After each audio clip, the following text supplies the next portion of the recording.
A very good evening to you all, friends. I, Sanjeev Singhal, Central Council member and Recording in Chairman, progress.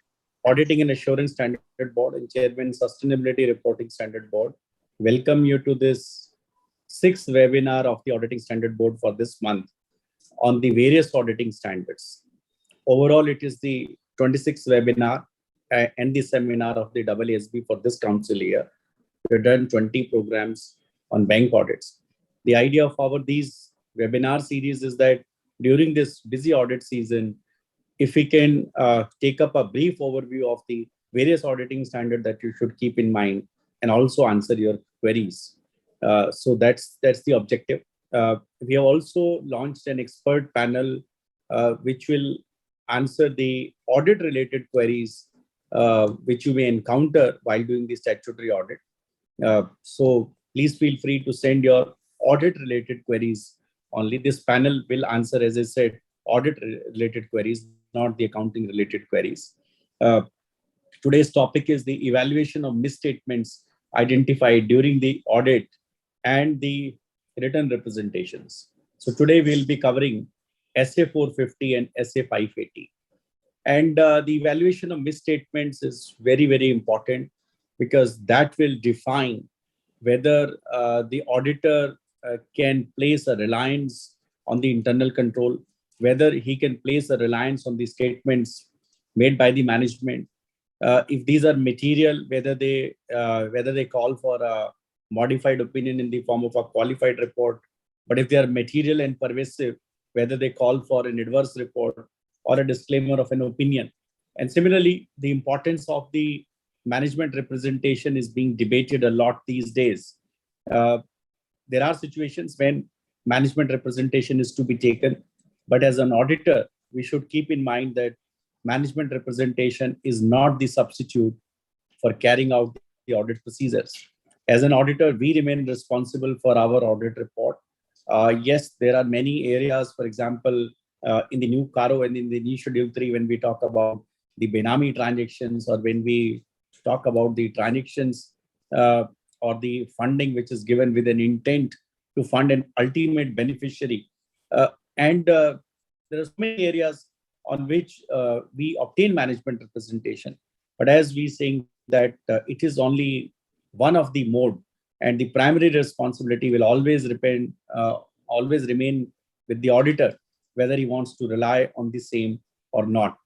And friends, to discuss these two very important topics, we have two young speakers, CA Abhishek Gupta and CA Kumar Raisinghani, who will be talking on these two topics. And I have the pleasure of welcoming our own past president, CA Dr. Amarjit Chopra. Since the last webinar, which I have held, Amarjit Chopra sir has been granted a doctorate degree. It's a moment of pride for all of us. And sir, hats off to your quest for learning after having almost 50 years of experience in the profession, you thought that you should acquire this doctorate degree as well. So we welcome you, sir. And there is hardly any technical committee which you have not headed at ICI, and then you are the torchbearer of the profession. Similarly, at the governmental level or the MCA level or NFRA, you are there in all the key committees which concerns the profession. So naturally, your inputs, your words of wisdom are really words of wisdom for the entire profession. And I really cherish the advice that you give to our members. And this is really very, very valuable. You're also known for talking straight. And today in audits, probably it's the need of the hour for the auditor to talk straight through his audit report. So we thought that who else will be a better person than you to give a keynote address. And I know your commitment to the profession, sir, and your schedule, and you always make yourself available. Thank you so much, sir, for your commitment and devotion to the profession. And during this whole COVID period, we have seen that virtually every day you are speaking in one session or the other with equal passion. So that's really remarkable. So many thanks to both these speakers and to our own, of course, speakers are also our own, but to our own beloved CA Dr. Amarjit Chopra ji, who is the keynote speaker today. And sir, I'll not stand between you and the audience. And in these programs, generally we get a 3 to 3,500 people, which is very encouraging in a program on auditing, sir. I mean, 3 or 3,500 members is really very encouraging. And this year, the AASB will be organizing one program with each of the branch. So our idea is that let us take the learning of the auditing standard to the doorstep of every member. And the project or the initiative of solving the members' query, and we are coming up with various small videos on various topics on auditing, doing a project on expectation gap, and there are many other projects that we are doing.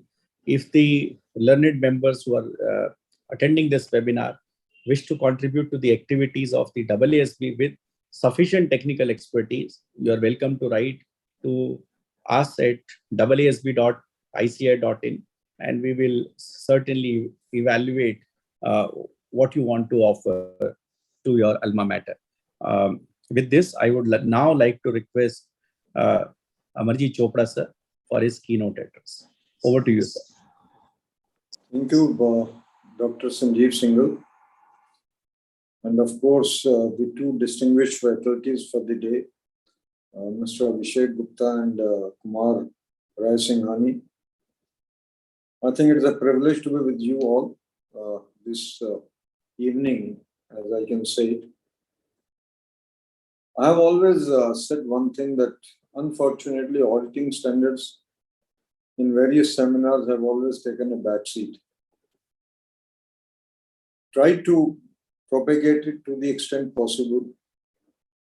But I think somewhere or the other, people were not very keen to go in for the auditing standard. The accounting standard, still people used to come to the seminars. You hold the seminars on taxation, you hold the seminar on GST, you hold the seminar on capital markets, if the market is booming, not if it is depressed. People in thousands will attend those programs. But you hold the programs on auditing standards, people then used to come.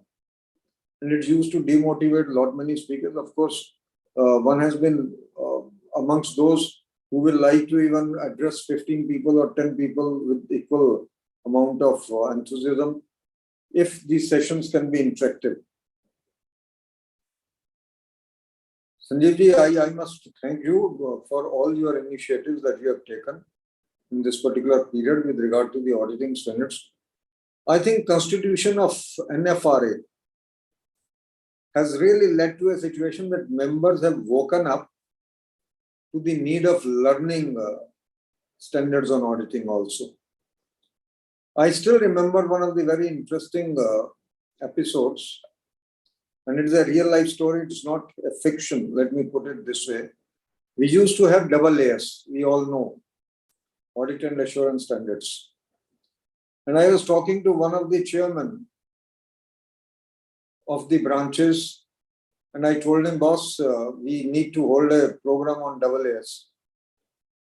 And his immediate response was, Chopra sahab, ye advanced accounting standard kab se aaye? That was the kind of understanding with regard to the audit standards. I can only tell you that. Advanced accounting standards. Advanced accounting, AAS. People didn't know even the abbreviated form of the audit and assurance standards. So forget about learning those.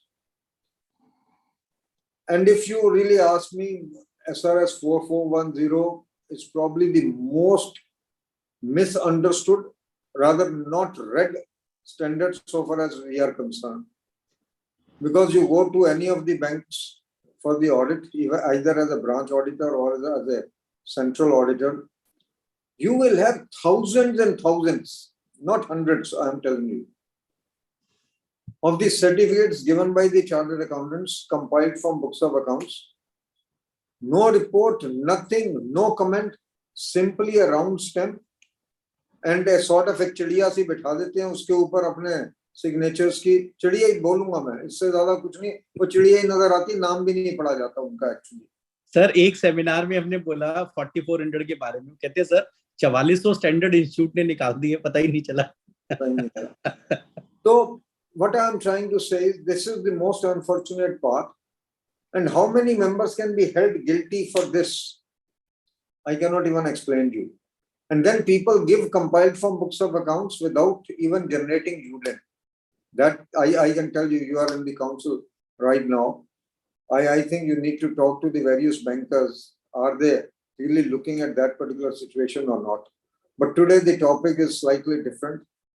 Today the topic is with regard to SA 450 and SA 580, with regard to the evaluation of misstatements in the financial statements, and whether an auditor can actually rely upon the management representations.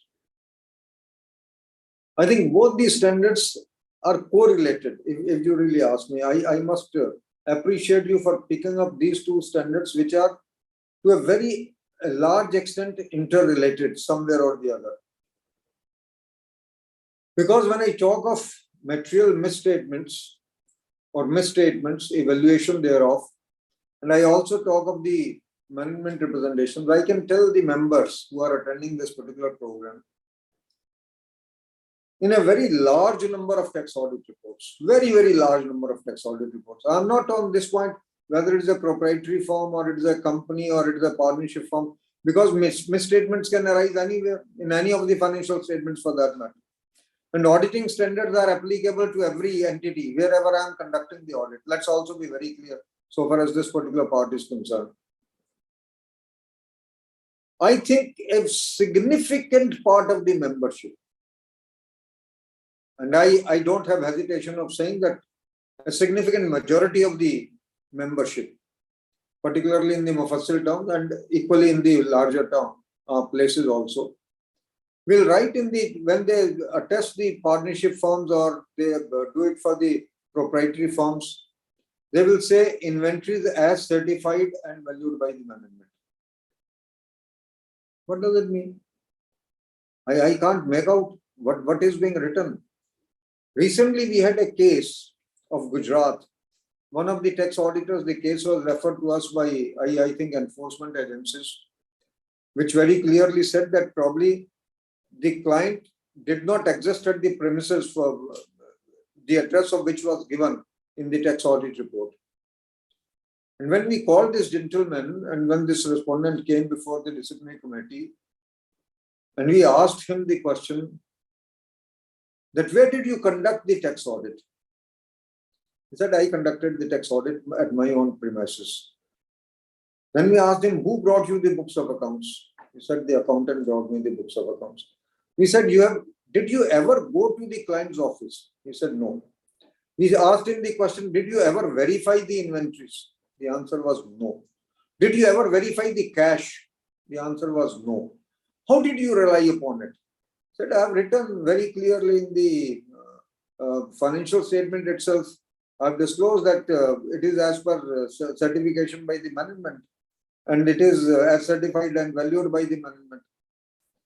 So we asked him, have you read any of the auditing standards, or have you read any of the standards which cast a responsibility upon the auditor to verify, to at least reconcile some of the items? Because even the cash in that particular case was very, very high, looking at the entire turnover of the company, of the entity.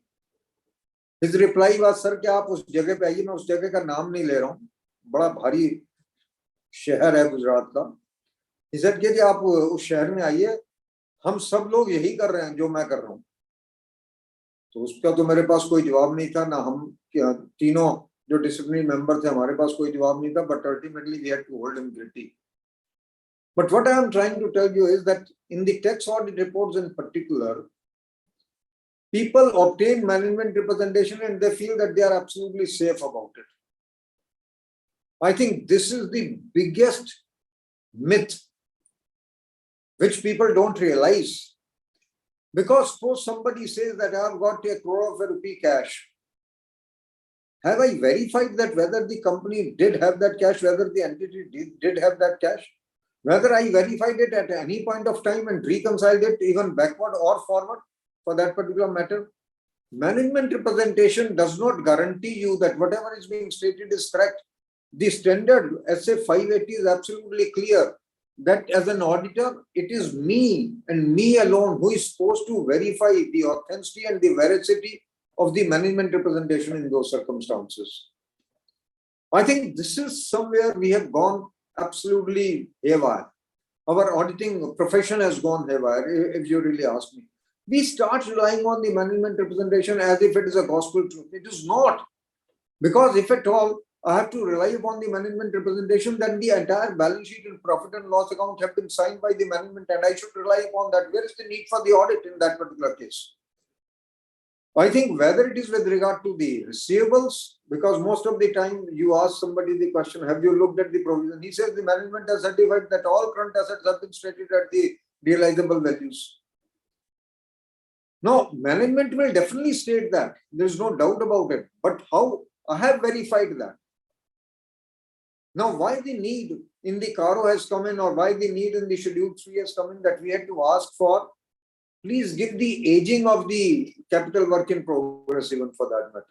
Because for ages, what has been happening is that the management would give a particular figure for capital work in progress. I will ask them and they will represent, yes, all this capital work in progress is in progress for that particular matter.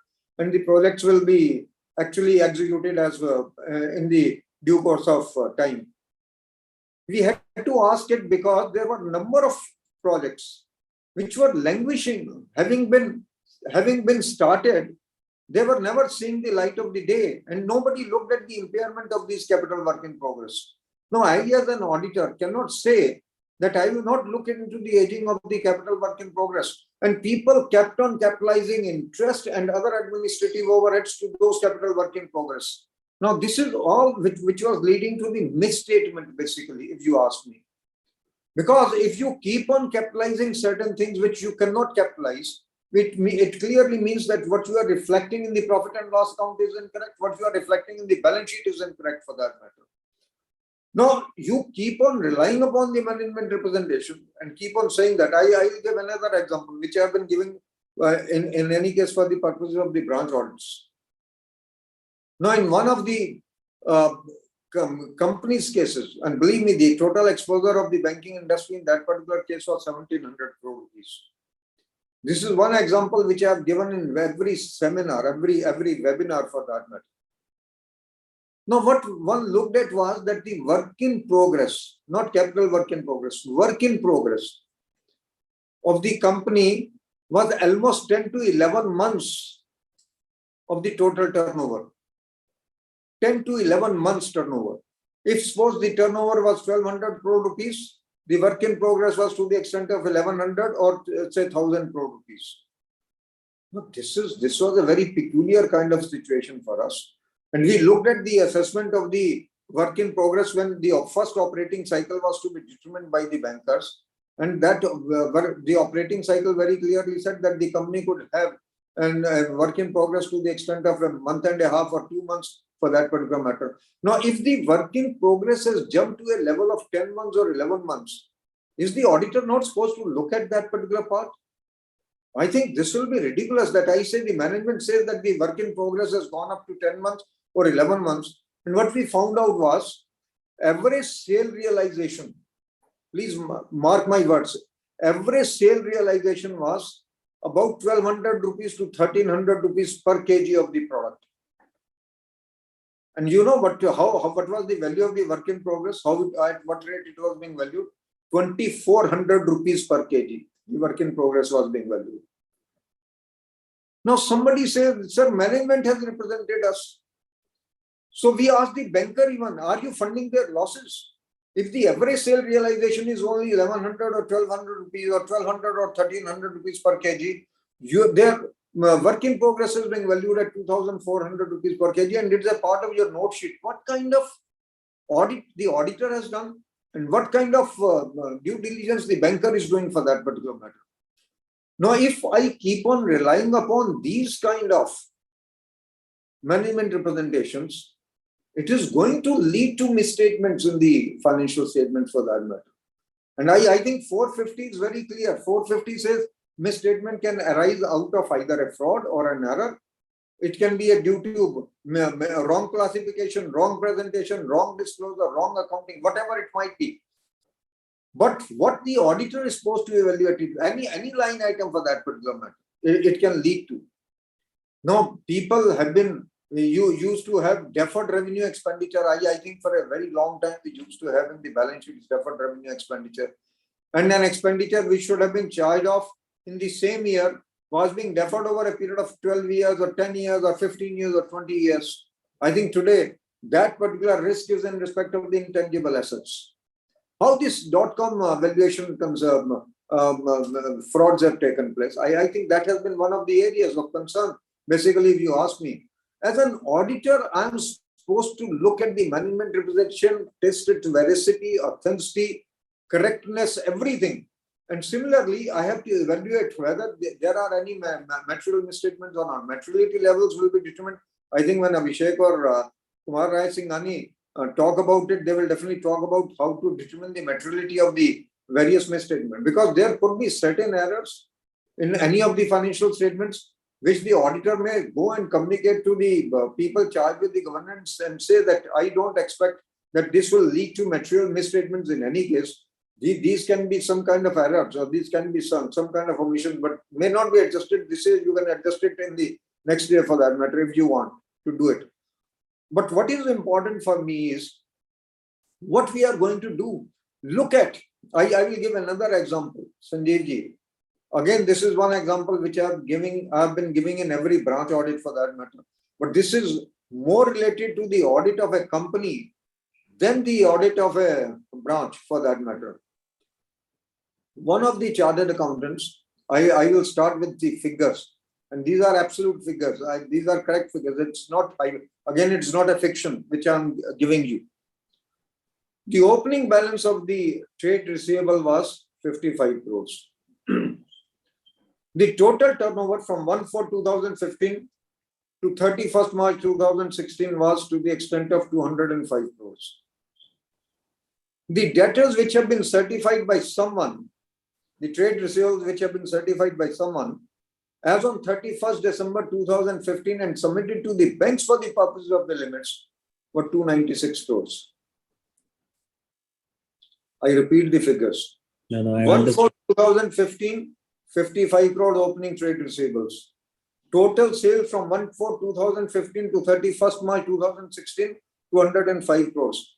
The trade receivables certified for 31st December 2015, 31st December, 296 crores. And I mean, how it is possible, opening plus sales, even if you add, it also doesn't. I'm not getting to this. Now, if the auditor does not look at it, why this concept of that if at all the working capital limits are beyond 5 crores, in that case, the auditors have been cast upon a responsibility that you should be checking whether those returns which have been filed with the bankers are in agreement with the books of accounts or not. No, the auditors can turn around and say the books which were shown to us were different.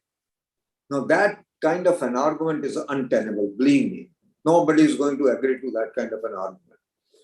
Because whatever is there right in front of us, if the management submitted certain figures, it is a fraud which has been committed on the banks. Similarly, in the case of all the stock statements, I can tell you, I have been telling all branch auditors for that matter, bank branch auditors, that you forget about the current year stock statement. But you go to the last 2 years stock statements which have been submitted to the bankers as on 31st March. If the stock statements which have been submitted to the bankers on 31st March and pick up their balance sheet, mark my words today, 90% of the balance sheets, what they have been showing is, the stock statements which were showing higher stocks, debtors were being shown higher in the returns which were given to the bankers. Creditors were only 1/3 of the creditors which were being shown in the returns filed with the bankers, rather than what was being reflected in the various balance sheets. I don't think this kind of situation is acceptable. And that is how the various diversions have actually taken place. That is why this level of NPA that we get somewhere or the other. And if this is not misstatement of the financial statement, what else is the misstatement? Sir, company says these were unaudited figures. Now Maybe allow us to revise based on maybe audited. unaudited. You see, I will give you one example. We did one of the stock audits. And in that stock audit, what we came across was what the figure of the creditors that they have given was about only 34 crores. Whereas on 31st March, the creditors were 144 crores. Okay, the difference was only of 2 days. We said if the difference is of 2 days, either your purchases have to go up by that particular amount. If your purchases have not gone up, how your creditors can go up to that particular level? I think all these figures are reconcilable. And that is why I say that as an auditor, I must evaluate whether there are possibilities of any material misstatement of any of the line items. And line item can be anything. It can be debtor, it can be creditor, it can be in the profit and loss account for that particular matter, depending upon which particular financial statement I am auditing at a particular point of time. Now, it can be with regard to the sales, it can be with regard to purchases, it can be with regard to the wages, it can be with regard to the advertisement figure. Now, all those things have to be taken care of. If I'm auditing, I think Sanjeev ji referred to Benami transactions and you also referred to certain other things. Now, I will ask the management whether you have any case with regard to the Benami transactions going against you. The management will say no case is going against me. But when I scrutinize the legal expenses, and in the legal expenses, I find that there is some fee which has been paid to the advocate for a Benami Transaction Act case. I'm supposed to find out now what was that kind of a case for that matter. If I don't do it, what is going to happen? So what I said was, it can be, I will give you another example, because I said that this misstatement can arise out of the classification or presentation also, or disclosure also. All these rice shellers, you start from Delhi to Karnal for that matter, Travali, etc. All these rice shellers, I'm using this word, and very, with all, you can say, in all fairness to them and all fairness to the banks and to the profession for that matter, you will find that all these the figures which were of trade payables in the last year have been shifted to the unsecured loans. Suddenly the unsecured loans have gone up and the trade payables have dipped, because otherwise the drawing power would not be available to the party concerned. And it is only a movement of, from trade payable, the figures have been classified as unsecured loans. How? On what basis? Now this is, you can say, presentation problem. No, it is not presentation problem. It is absolutely misstatement of the facts. The figure of the unsecured loan has been misstated.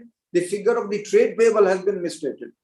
And this is a kind of a fraud which is being perpetrated on the various banks for that matter. And the banks know, unfortunately, the unfortunate part is that the bankers know it, but the bankers want to just keep their eyes closed, because otherwise a very large number of the accounts will get NPA for that matter. What I'm trying to say is, I'm not bothered about what the bankers do. I'm only bothered about the people who are auditing these entities. Tomorrow, if a case arises, if a particular account goes NPA, the banker will say, sir, we relied upon the audited figures. And the audited figure said it is unsecured loan, whereas it was a trade payable.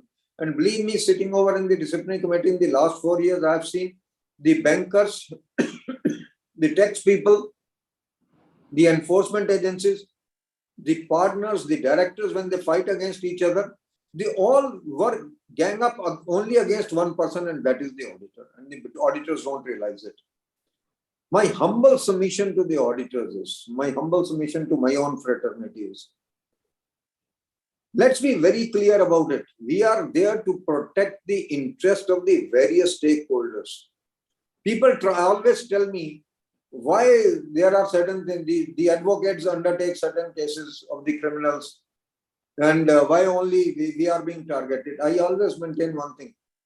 An advocate is paid to defend his client, whereas I am paid to protect the interest of the various stakeholders. That's the difference between the two jobs. We always ignore this particular difference. Whereas an advocate has to defend his client. Whereas I'm supposed to, why auditing profession came into existence? Because the shareholders were divorced of the management. So what has been done is the shareholder said, we will appoint an independent person to audit the accounts to protect our interest, and he will be paid by the company. I think that's the difference. When the tax audit has been brought in as a concept, why the tax audit has been brought in as a concept? To protect the interest of the revenue, not to protect the interest of the client, for that matter. I think that one has to be very, very clear about. So what I'm trying to tell everybody is, whether it is SA 450 or it is SA 580, please look into as much as possible. Please try to evaluate the areas of the various material misstatements. Which are the areas where you find that the internal control system is weak. Suddenly you find that in the advertisement, there are huge bills which are coming in, and if the bill does not even have the GST, we have come across certain cases where the GST is not there even on the bill. Then what kind of a expense booking this is? 40 lakh advertisement bill without having a VAT few years back, I can tell you. Now, how it can be a genuine bill? It cannot be a genuine bill. So am I not supposed to protect the interest of the revenue? It's a material misstatement for that matter. So what I'm trying to say is, management will always say everything is absolutely good. You need not worry about it. Then the balance sheet, as I said earlier, balance sheet, profit and loss account, everything is being signed by them. Why should I worry about anything? But that's not the point. The point is very clear. I am there as an auditor. I am there as someone, a watchdog who is going to protect the interest of the various stakeholders, not of the client alone. I will protect the interest of the client also wherever I have to. But I have to forget one thing. I have to be very clear on one thing. Client's interest may be taking a backseat. It is always the interest of the other stakeholder, which is far more important. Sir, I have one question, sir. Yeah. Sir, for this working capital limit, in case of the unlisted entities, auditor goes at the end of the year. Now, whatever books are produced to him, audit trail was not mandatory last year. Audit trail is not mandatory in the current financial year also. So the statements which have been submitted to the bank, if they are reconciling with the current books of accounts, which are there with the auditor, I mean, is the auditor... I can tell you, yes, Sanjeev ji, very easy to say this. Please go through any of the unlisted entities and go through their stock statements. Stock statements are not out of the books of accounts. You can be sure about it. So then the auditor cannot shy away from that responsibility. नहीं sir, मैं कह रहा हूँ sir closing stock की figure books में वैसे भी नहीं होती है क्वार्टरली बेस पे, तो ऑडिटर उसको कैसे वेरीफाई करेगा? आज की डेट में you can prepare reconciliation based on the returns. Yes. GST returns. Why not? Your GST returns are the best basis to prepare the stock statements, and you know the sale figure also, you know the purchase figure also, and the margin. And the margin, everything is known to you. So you can't say that I can't reconcile those figures. I still remember when I used to go to the income tax and sales tax department till 82. I'm talking of those 7 years of my first practice. We used to, the sales tax officer used to ask us, please give me monthly figures of the purchase and sale. And we had to reconcile those figures. And similar thing is going to arise now. The GST figures will have to be prepared on a monthly basis, both for the purchases and sales. And then I will be able to find out what should be the approximate stock. If the variation is 5%, 10%, I may ignore it. But if the variation is 50% or 60% or 70%, how can I ignore that particular part? And the other thing that I will like to say is, please don't tell the client, don't worry. The client has to worry. I have to worry only after the client worries.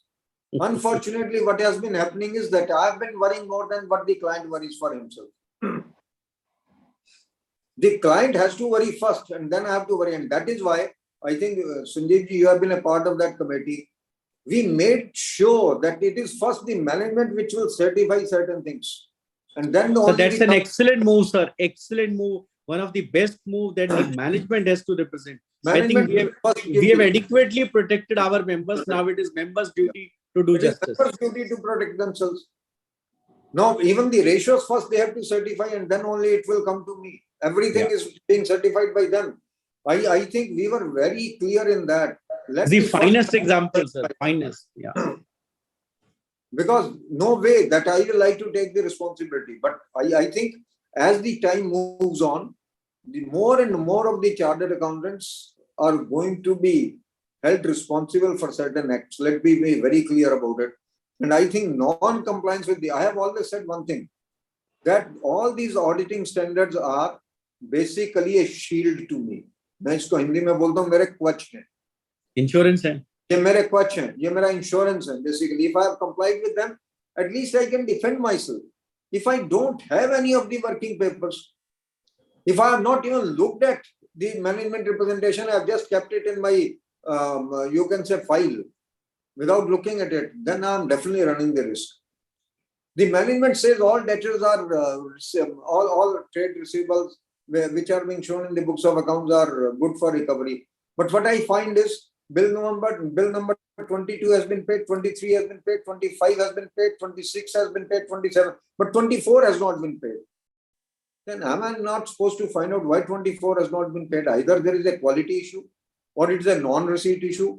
Similarly, it can be in the case of the payables also. I think you remember when we talked even for the from the angle of the Schedule 3, we said that the payable, something which was being ignored by the auditor all these years. He said the auditor should look at the aging of the payables also. Why a particular amount of 1 crore or 2 crore or 3 crore rupees has not been paid for a period of 5 years? That itself should cast a doubt in the mind of the auditor that there was something wrong with it. I think that is what is going to be the important part. So I will only like to urge upon all the members that please, for the God's sake, please for the sake of this profession, because if we have to remain relevant, we have to comply with the various auditing standards. Compliance with the accounting standards is the responsibility of the management. If they don't comply, I will qualify my report. But auditing standards compliance is my responsibility. And if I don't comply, particularly in the case of companies, then I am failing under 143.9 and 143.10 for that matter. I think when under 143.9, the auditing standards were made mandatory, I've been the happiest person because it has strengthened my position. Very frankly, there are certain things which have strengthened my position because I feel strengthened. Now today, when I go to the client, I say this is as a part of the act. You can't deny me the right to get into certain aspects of this. Earlier, he used to say these have been pronounced by your institute. I say no, these are no more pronounced by the institute. This is what has been pronounced by under the act now. Yes. I think that is what is important for each one of us to understand. So thank you very much, Sanjeev. Thank you very much, sir. Thanks to you, sir, for this wonderful and very lovely. Thank you very much. That I can see on the screen. Thanks a lot for the opportunity. Thanks, sir. Thank you. And sir, the very fact now youngsters are speaking on the auditing standard is also an encouraging sign. Thank you very much, sir. Thank you. With this, I would request Kumar Raisinghani to kindly start his deliberation. Thank you, sir. Thank you, sir. Thank you, sir. Thank you so much, sir, for laying down the foundation and emphasizing the need for standards on auditing. There were a lot of aspects that straight away touched the heart, and like the core of the issue was taken care of by you. Thanks so much for providing the right foundation, sir. So we'll start with SA 580. I'll share the presentation on my screen.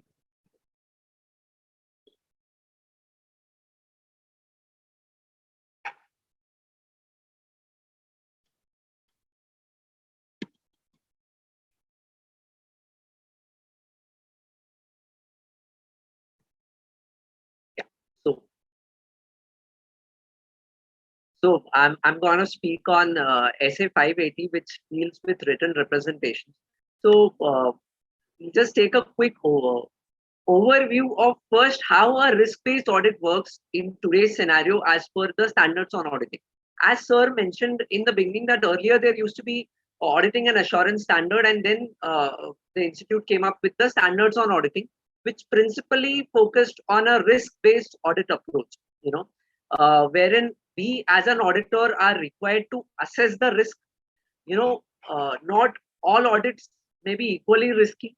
Not all areas may be equally risky. So say, for example, if you are auditing two different companies, in company A scenario, sales may be a lot more risky, whereas in a company B scenario, purchases may be a lot more risky. So what a risk-based audit requires us is to first assess the risk and then assign our audit procedures, or to direct our audit procedures more towards, where the risk lies. So before we dwell into any standard on auditing, it is important to understand that our, audit approach, which is a risk-based audit approach, is divided into three stages. That is, first we need to identify and assess the risk as to what are the material misstatements that could occur in the financial statements. Then we need to devise audit procedures so as to suitably, respond to those risks. We need to assess the internal controls. We need to obtain appropriate audit evidence. And then in the last stage, we need to comment, or we need to form our opinion and, communicate the same through a written audit report. When we talk about return representations, they fit more into the second and the third stage of the audit, which is risk response and the reporting stage. So let's look at the agenda for today as far as understanding SA 580 is concerned. So I've divided the session on SA 580 into 5 different phases. In the first phase, or in the first bullet point, we'll understand the SA 580 holistically, or a macro level overview of SA 580. In point number 2, or in phase number 2, we will dwell into detail as to what are representations, from whom these are to be obtained, when are these to be obtained, what are my duties as an auditor as far as these return representations are concerned, and so on. Then in the third part, we will evaluate as to, there might be certain situations where management is refraining from providing return representations, or as sir mentioned, there might be inconsistency between what is appearing factually and what the management is representing.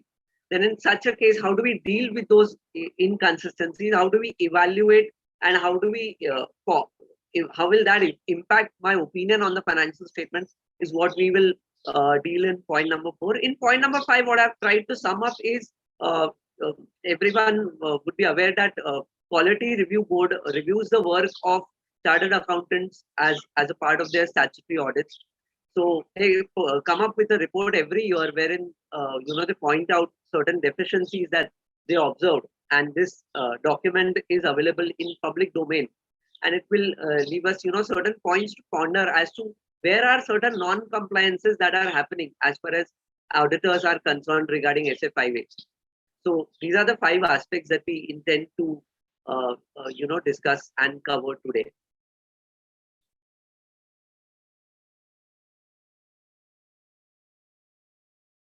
So let's start with an overview. The return representation, as sir mentioned, as Chopra sir mentioned, that these can be used as an audit evidence, but we should be very careful that this should not become a sole audit evidence. Like sir mentioned, we cannot just simply take reliance or representation from the management that inventory is correctly valued. I need to still reassess. I need to obtain the NRV estimates. I need to attend the physical verification. So yes, return representations can be used as an audit evidence, but they cannot be a sole audit evidence. Right? Return representations are useful in places where many a times management provides certain oral inquiries to our questions during the audit. So all those oral responses can be summed up and taken up in the representation letter towards the end of the audit. What is also important is, when we agree the terms of engagement with the management, we make them acknowledge that preparation of financial statements, laying down internal control, providing information to us is all their responsibility. So when we take written representation letter, we make the management sign the letter stating that yes, they acknowledge the responsibility that they have prepared the financial statements in accordance with the applicable financial reporting framework. They have laid down proper internal controls. Whatever deficiencies have been communicated to us, and so on and so forth. So when we start with SF 580, we need to understand that written representations are provided by the management to the auditor. They can be used as an audit evidence, but we need to be very careful that they should not be a sole or only source of audit evidence. We need to always corroborate what the management has represented to us. Otherwise we might be guilty of gross negligence. That's one thing that we need to understand. SA 580, when we read the text of SA 580, clearly lays down that as an auditor, there are 3 duties, are when we do a statutory audit or whenever an attest function where standards on auditing applies. As per SA 580, we have been given 3 responsibilities or 3 duties. The first is to obtain written representations from the management. So we need to always obtain a written representation from the management. This could be obtained from the management or from those charged with governance like audit committee as well, asking them to represent that they have fulfilled their responsibility for the preparation of financial statements and whatever the information they have provided to us is complete. So say for example, this could be relating to the completeness of the related parties. Many a times it may so happen that management might not disclose a few related parties. So through these written representation letters, we are passing the onus on the management, to give us in writing that they acknowledge that whatever information they have been provided to us, it's complete and preparation of financial statements is our responsibility. Second objective or second duty is, many a times we need to obtain audit evidence regarding, say, for example, certain classification of investments. Now, whether an investment is a current investment or a non-current investment, that depends largely on the intention of the management. Similarly, when we look at Ind AS scenarios, when we look at the classification of financial instruments, the classification of financial instruments is based on the management's intention. That is, whether they are holding it for sale or holding it for trade. Now, many a times management may communicate all their intentions orally to us. It is our duty to get those oral inquiry responses in writing by way of a written representation letter, so that these can be used as a supplementary audit evidence. And third duty is, to be skeptical, be careful where the management is reluctant to provide something in writing to us. So it could be a red flag. So where management is orally communicating that yes, this particular investment is a non-current investment, but is reluctant to give it to us in writing, this might raise a red flag. So we should be careful about this, and we may, want to up the risk assessment and increase the audit procedures for such cases where the management is reluctant. So these are basically the 3 duties cast upon us as a statutory auditor when we are performing our attest function. These duties are cast by SA 580. When we look at the definition of written representation, it clearly specifies that it is a return statement. So it's a statement in writing which is provided by the management to the auditor, right, to support other audit evidence and to acknowledge their, responsibility. So that's the objective part or extract from SF 580.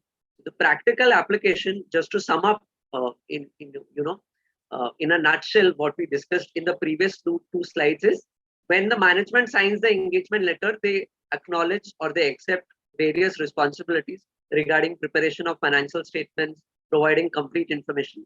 So through written representation, we are getting a confirmation from them that they have actually fulfilled those responsibilities.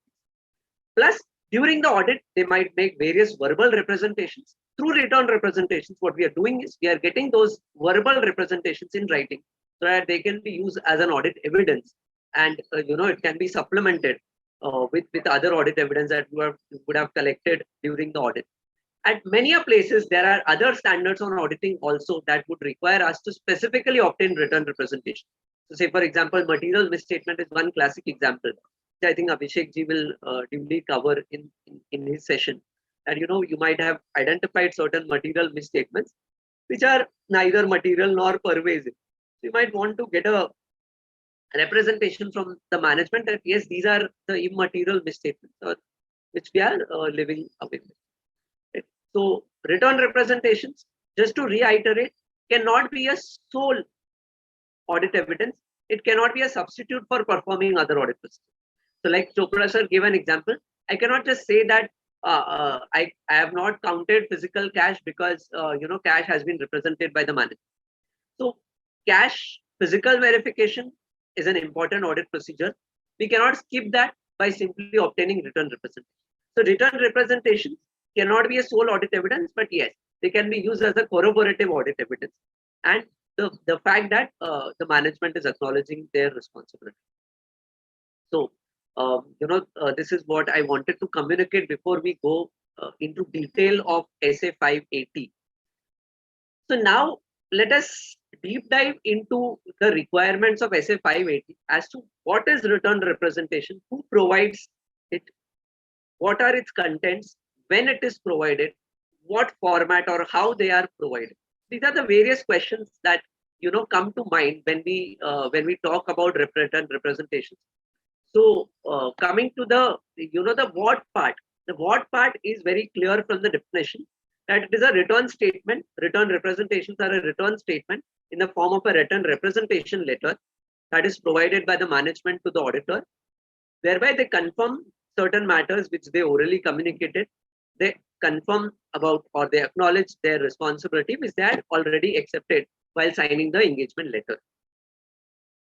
Now, from whom should these return representations be obtained? So it should be obtained from an appropriate level of management. Now, I cannot go to a junior accountant and make him sign the representation letter because he may not have the authority. So from whom return representations is obtained is also an important aspect that we need to be careful of, and which we'll discuss. Each of these questions we'll discuss in detail in the coming slides. Why do we obtain return representation letter? As I mentioned, that it's not just to obtain a sole audit evidence, but to corroborate certain other audit evidence, corroborate with the other audit evidence that I have just obtained during the course of my audit. What should be the date on which this representation letter is obtained? So ideally, it should be the date as close to the date of auditor's report. So that is what the requirement as per SA 580 is, that these should be obtained as near as practicable to, but not after the date of auditor's report. How it should be obtained? So definitely, because these are return representation letter, the return representation, it needs to be in the form of a representation letter that are addressed to the auditor and signed by the appropriate level of the management. Moving on and understanding each of the aspects in detail. Now, a common question that generally arises is, so who within the organization should be made to sign the representation letter? When we say management, when we say those charged with governance, who is that personnel within the organization who should be given that responsibility? So ideally, we should look towards the persons who are responsible for the preparation and presentation of the financial statements. So for some organizations, it could be the managing director who has been made the the responsible authority. For partnership firm, it could be the partner, a particular partner. For LLP, it could be a designated partner. So the person who is signing or the management level who is signing would vary depending upon the governance structure, depending upon the organization structure, depending upon the form of organization, etc. But generally, we need to go towards the persons responsible for the preparation and presentation of financial statements, so as to get the appropriate signatures on the representation letter. When we are getting a return representation letter, we should always also keep in mind that whosoever management authority is signing the representation letter, they would be deemed to have sufficient knowledge, the process followed in the preparation and presentation of the financial statement. Now, and a common application point or a common point that is accepted through the industry is that where the engagement is deemed to be a high risk engagement, it could be due to a possible risk of fraud, or it could be due to defunct internal controls or something like that, where the internal controls are not operating effectively. So for those engagements which are deemed to be high risk, it is generally suggested that we obtain more than one signature. So it could be obtained by the owner manager, like the promoter or someone like that, and other key members of the management. This is one thing that we need to be careful of while determining who signs the engagement letter. Sorry, who signs the representation letter. Now, internally, when the management is providing us certain representation, in the process of preparation and presentation of financial statements, the management may use work of management experts. So say, for example, they might have hired an actuary to do the gratuity valuation, or they might have hired staff engineers for assessing the useful life. So they may make inquiries of those respective personals in their area of expertise, and this might be duly considered by us. Sometimes the representations provided by the management might contain some qualifying nature because it would be relating to certain future. So we as an auditor should be very careful. If we are satisfied with the wordings, then it's okay. Because if the representation is provided relating to the going concern assessment or relating to some future, they might want to qualify that statement saying that to the best of our information, to the best of our knowledge and belief. So such qualifying language may be appropriate, may be acceptable, depending upon a case-to-case basis. Okay. So I should be keeping these aspects in mind, when we are discussing the aspect as to from whom these return representations should be obtained. So we have covered this who part for the return representation. Going forward, as to what should be the contents of the representation letter. Now, as I mentioned in the beginning, the return representation letter that has been provided to us should, contain a general assertion or a general representation from the management that they acknowledge and they have fulfilled their responsibility for preparation of financial statements, for laying down internal controls, for providing all the necessary information to the auditor, for providing all the complete information to the auditor. So this is one aspect that we need to cover in the return representation. Many a times, there would be other specific aspects also that may need to be included in the return representation letter. So I can give a few examples on this. Example number one would be where the management is, representing to us orally that yes, these particular investments are non-current in nature. So if material, we may want to take that representation in writing. So it would be related to specific assertion about the classification of the investments. Second example could be with respect to an ongoing case. So if there is an ongoing case whereby the management, has made an assessment that the probability of outflow is less than 50%, and thereby it is not provided for, it is just disclosed as a contingent liability.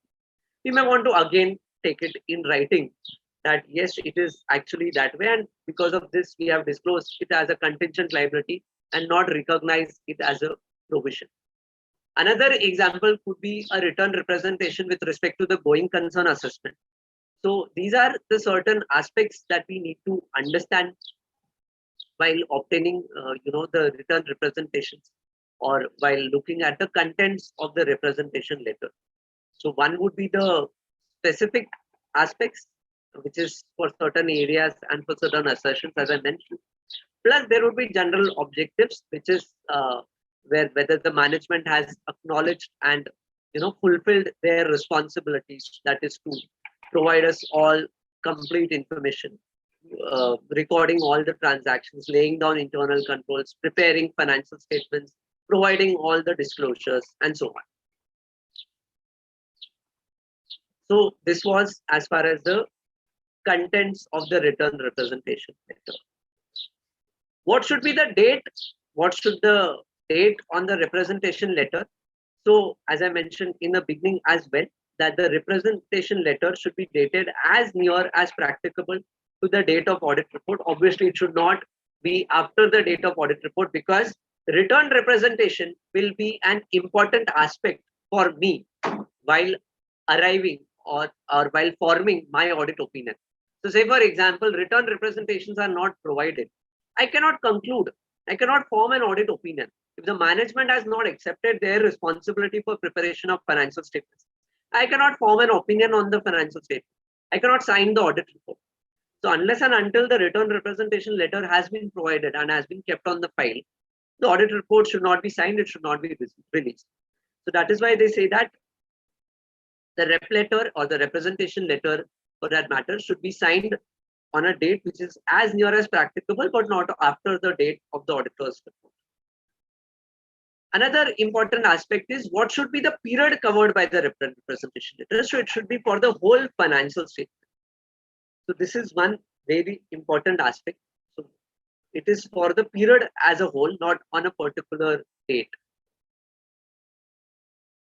So these are the two aspects that we need to understand and we take care of. As far as the format or how part is concerned, what we need to understand is, because it is a return representations, management would be giving us various oral inquiries. They might be representing various aspects orally during the course of audit. But what we need to understand is this rep letter or this representation letter has to be in the form of a written letter, which would be on the company's letterhead, addressed by the management to us, duly signed by the appropriate level of the management authority, duly signed by the appropriate level of the management authority, or those charged with the governance. So it has to be in a written letter which is addressed to the auditor. So these were the few detailed discussions about the contents of the return representations. These aspects. Coming to certain practical situations wherein we as an auditor observe certain inconsistencies. So when we spoke to the management, they acknowledged that these particular investments are non-current in nature. But then we saw that post the balance sheet date, they were sold in the near future. So these kind of inconsistency, if they exist, may cast a doubt on the return representation. So if we come across any inconsistency between what is factually evident to us, what is visible to us, and what is provided as a representation to us by the management, we need to perform additional audit procedures and try to resolve the matter as to whether it was a one-off case wherein the investment was sold, or what was the whole thing behind that inconsistency. So if there are any inconsistencies that are identified, we should perform additional audit procedures to attempt to resolve the matter. If still after performing additional audit procedures, these inconsistencies don't go away or they remain unresolved, then it might cast a serious doubt on the competence, integrity, ethical values of the management, because this will make the audit as a high risk. Now, an inconsistency in one place is a likely reflection of many more inconsistencies. So if management has represented as 10 different facts, and for one particular fact, which is material, we observe certain inconsistency, which is not getting resolved, I as an auditor will have to be professionally skeptical and wonder whether those other 9 representations are also correct. So this will bring into question the competence, integrity, ethical values of the management. And this might have a severe impact on my opinion forming process.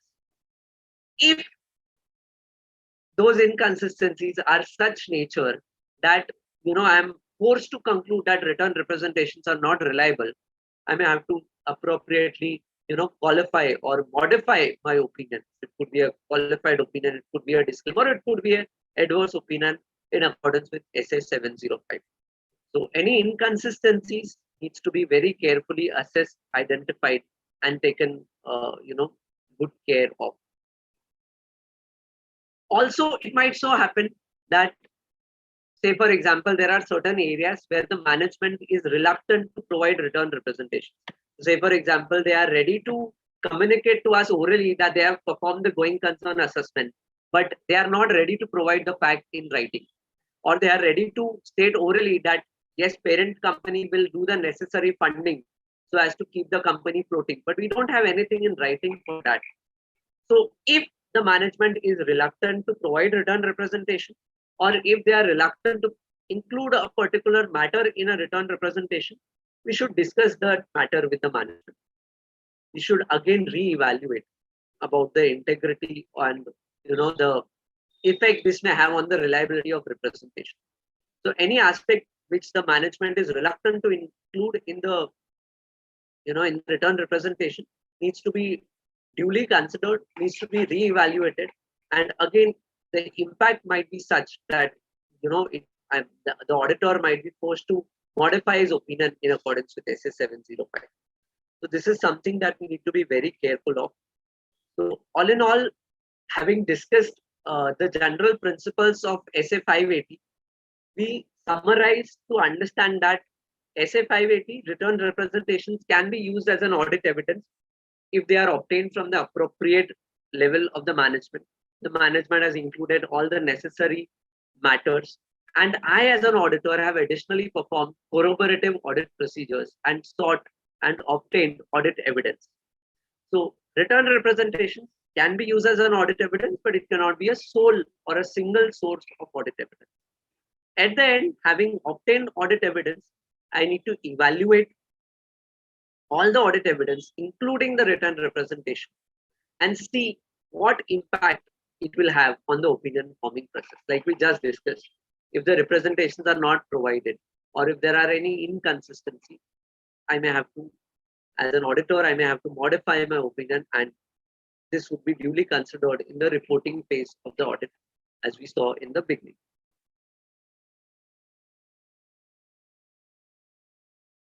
To keep things in perspective, Quality Review Board recently reviewed the work papers of various CA firms, and unfortunately there were a few observations that came up, and these observations were available on the public platform, and they pointed out certain non-compliances as far as SA 580 are concerned.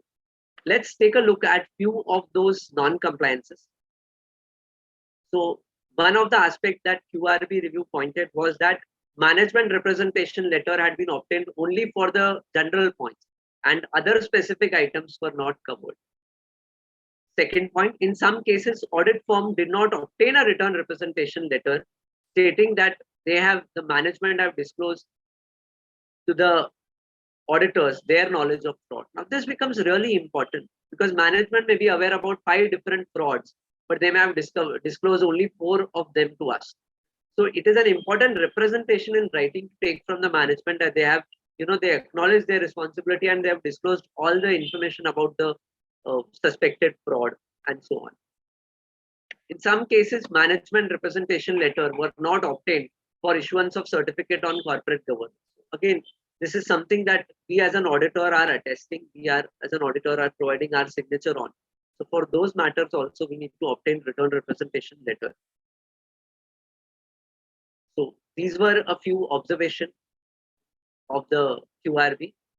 Another observation of the last, the 5th observation was matters which required significant judgments estimations were not included in the return representation letter.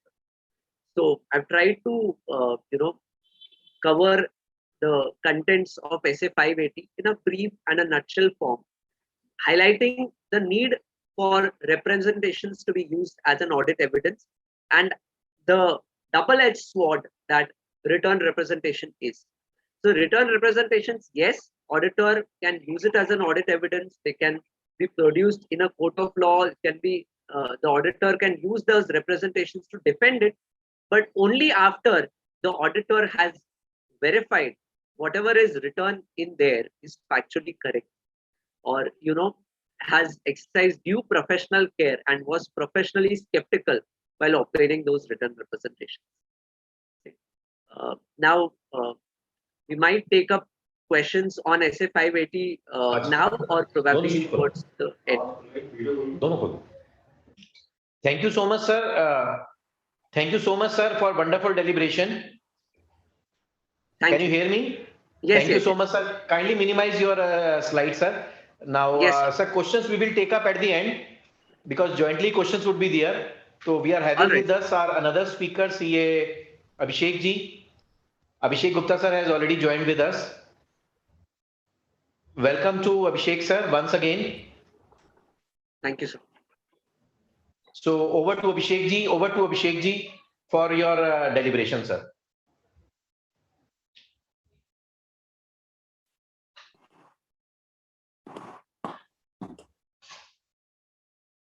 Thank you, Anilji. Can you hear me, Anilji? Yes, sir. Yes, sir. Am I audible? Okay. Great. Let me just try and present my screen and confirm Yes, if sir. it is presentable, if it is viewable. Is it visible, Yes, sir? sir. It is fine, sir. It is fine, sir.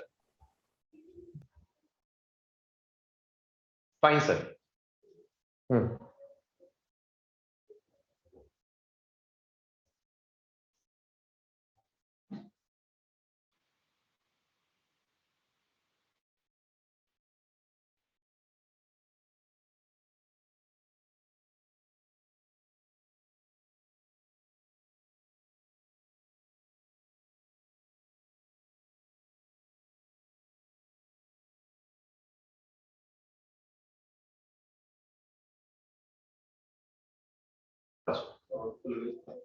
Sir, you are there?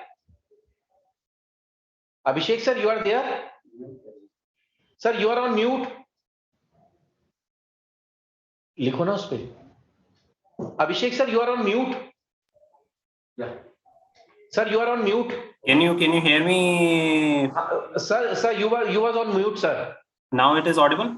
Now it is audible, sir. Yeah, there was some glitch, so just sorry for that. Yeah. Yes, sir. Yes, sir. Yes, sir. Okay. Am I good to start? Yes, sir. Excellent.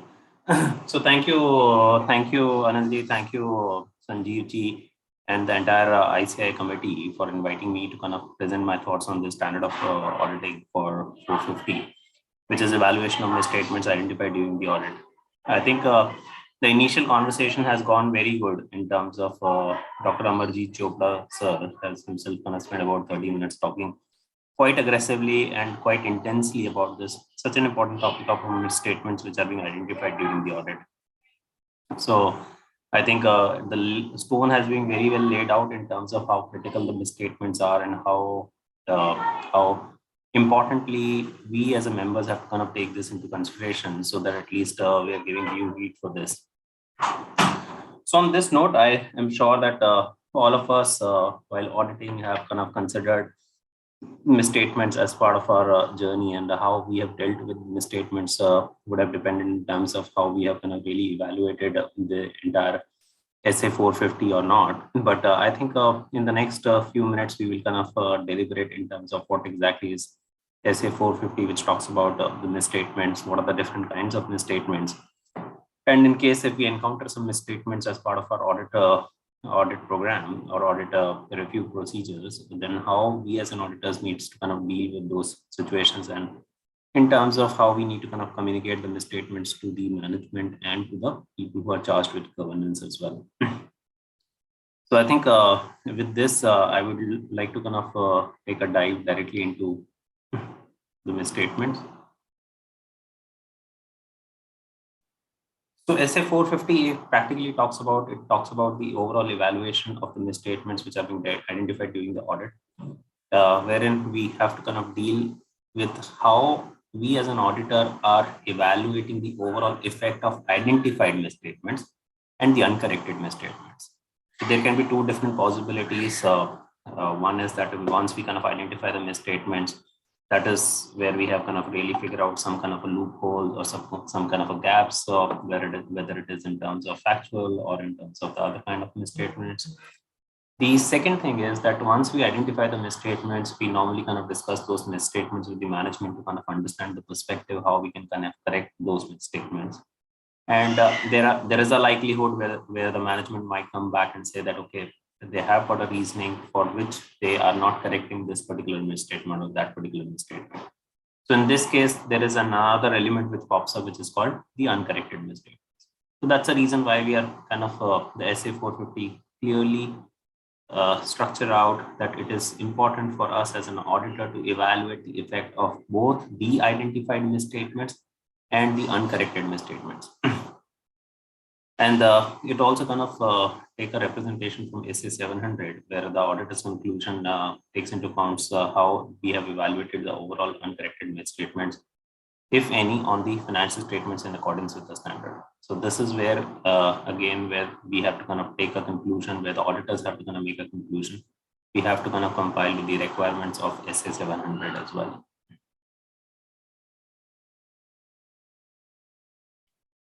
SA 240 describes a twofold objective for an auditor during the course of audit engagements, wherein we kind of talk about the overall effect of the identified misstatements on the audit, and how in the overall effect of the uncorrected misstatements. So in case if we have identified misstatements, there can be a possibility that those misstatements are not only being identified or representing a particular sample or a particular group within the defined population, but it also gives us an indication that there might be a possibility for us to find out misstatements in other account balances or other line items and so on. So that is where we kind of think to that in case if we have identified misstatements, do we need to change in our audit approach? Do we need to kind of do a change in the overall audit scoping, planning, and so on? The other is the overall evaluation of the effect of uncorrected misstatements. As I kind of talked about this in the previous slide, where we are not only where we are not only kind of accounted only for identifying the misstatements, but it is also important for us to kind of get those misstatements corrected. But in case if the management is not willing or have got their own rationale and reason why they are not correcting the misstatement, then it is critically important for us as an auditor to kind of apply our professional skepticism based with our materiality limits and our thresholds, where we might kind of see that if we need to kind of bring any kind of a modification in our opinion, or we need to kind of give an adverse opinion, depending on the criticality and the materiality of the misstatement which is not being uncorrected by the management. So again, just a kind of a reflection, again, SA 240 also kind of talks about where we have to evaluate the effect of the identified misstatement, which means it might have a direct impact in terms of our audit procedures and audit steps what we need. The second is the effect of the uncorrected misstatement, where it comes on the opinion what we as an auditor have to kind of issue once we kind of make ourselves comfortable about those particular misstatements. So I think that's a kind of a brief overview on the overall twofold objective. So fairly simple in terms of what do we mean by misstatement. I think we've been hearing about this term for the last 2 hours, and it's a fairly simple thing when we kind of talk about any difference which comes out, whether in terms of amount, accuracy, arithmetical, clerical errors, classification, presentation, disclosures, any requirements from a standards perspective, for a particular reported item in the financial statements, and the similar stuff, whether it is amount, classification, presentation, or disclosure, that is required for that item as per the applicable financial reporting framework. So in case if we see, like the way we have kind of heard multiple examples from Dr. Amarjit Chopra, that whether it is capitalization, it's not being done accurately, whether we are kind of expensing of the wrong expensing of a particular item in the wrong head. There has been a classification issue. There can be a kind of a provisions issue where we are not making the right judgments and so forth. So in any, there can be an arithmetical accuracy as well in terms of how we have accounted a particular amount. It should be counted as 10,000 in the books, or it has been counted as 1,000 in the books. So anything which probably in a layman language we say that it's not being represented correctly, or it is not being captured correctly in the financial statements, can be categorized under the bucket of misstatement. Categories of misstatement. I think over here I would like to kind of give some reflection in terms of when we kind of talk about how the auditors are going to kind of evaluate the overall effect of the misstatement. The other most important aspect which comes into play is the communication of those misstatements to the management and to the people who are charged with governance. SA 450 also explains that it is extremely useful to distinguish between the different types of misstatements, so what we encounter as auditors during the course of the audit, which are normally being categorized into three domains. One is the factual misstatement, the second is the judgmental misstatement, and the third one is the projected misstatement. So what is the real difference between factual misstatement, judgmental misstatement, and a projected misstatement? I'll talk about that very briefly. So factual misstatements are the misstatements which are in a simpler language, which are bound with something kind of directly correlates with any accuracy issue, any clerical issues, classification, presentation, and so on. And in a simple words, it has to be correct. Anything which represents anything which is wrong on the face of the financial statements, it can be considered as a factual mistake. Classic example is in case if there is a particular expense, there is a particular nature of item which needs to be expensed off, but the company is kind of capitalizing that particular expense, say for example, professional fees which is related to particular capitalization, then that is a factual misstatement because as per the required standard, it needs to be expensed off. And anything like the way I've also quoted an example on arithmetical accuracy in terms of the amount which needs to be expensed out of 10,000 rupees has been kind of shown in the P&L as 1,000 rupees. It is also an example of a factual mistake. Anything which needs any particular disclosure which is not coming out particularly correctly, and that needs to be represented or disclosed in the form and format as being guided by the required accounting standard. That is also a classic example of factual misstatements under disclosures. So it's a fairly, I think, majority of the misstatements what we encounter during the course of our audits sits under the head of factual misstatements. So this is a kind of a domain where we see the maximum number of misstatements. The second, which is always a kind of interesting bucket, is the judgmental misstatement. This is a misstatement. This is a kind of a scenario where normally there is always a difference of opinion or difference of judgment between us as an auditors or the management, whether it relates to particular recognition, measurement, presentation. Again, classic example revolves around provision for doubtful debts, provision for obsolete inventory. In case if according to our calculations or our estimates, the provision for obsolete inventory needs to sit at about 150,000. Vis-a-vis the management has kind of only provided 100,000, then practically 50,000 sits under the judgmental misstatement. This at times gets a lot of people kind of gets confused with the factual mistake. There is a very classic example which it's something normally kind of comes across to me when I'm talking between the two misstatements. So a particular company has gone into a litigation on a particular case. A litigation case is not going in favor of the company. It's being very clear from the facts and the representations being put across by the solicitors or the lawyers that the case is going against the company, and there is a high likelihood the company is going to end up losing that particular case. And the amount which is being associated for that particular case, say for example, it relates to any employee claims or employee bonuses or anything, is amounting to say 200,000 rupees, then whether it should sit under judgmental misstatement or should it sit under factual misstatement. So there is these kind of peculiar issues can also come in front of you, where at times you might get some kind of a confusion whether it should be judgmental or whether it should be factual. There can be two school of thoughts that in case if you're getting a representation from the solicitor, it is being very clear. Ideally, it should not be kind of shown as a liability. It should be provided, then why it should be a judgmental mistake? It should be a factual mistake. But on the other side, there can be another school of thought whether it can cause a judgmental mistake.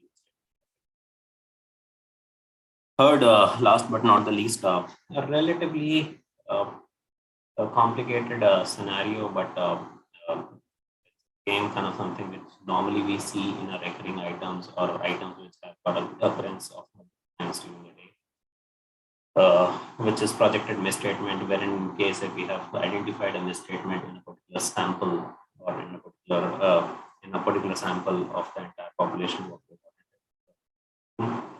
and then we as an auditor believes that it is important for us to kind of really project this misstatement on the rest of the audit samples. That is called a projected misstatement. So just to kind of simplify the understanding of projected misstatement, let me kind of put across an example that supposedly we have got a population of 50 lakhs test of a particular account, and on a 50 lakhs of population, we have selected our samples, selected our testing items, which are kind of consolidatedly amounting to rupees 10 lakhs. And within one of the testing items, which was say for 5,000 rupees, we identified that that was not being shown appropriately or is not being expensed of appropriately, and we see that that 5,000 is a misstatement that entire sample. And considering it is a recurring nature, it is not one-time misstatement. We then, in that case, would like to project that misstatement. That in case if we are able to find one, there is a likelihood that it might be applicable on the rest of the sample. So in that case, the overall projected misstatement amount will be 5,000 divided by 10 lakhs, which was the sample what we were testing, and multiply by the total population, which was say 50 lakhs. So this tend amounts to about 25,000 rupees. So in this case, the projected misstatement becomes 25,000 on a sample where identified a misstatement for 5,000 rupees. Again, a rare scenario. We normally don't encounter so much scenarios where we apply the projected misstatements. But typically, the most commonly identified misstatement sits under the factual misstatement.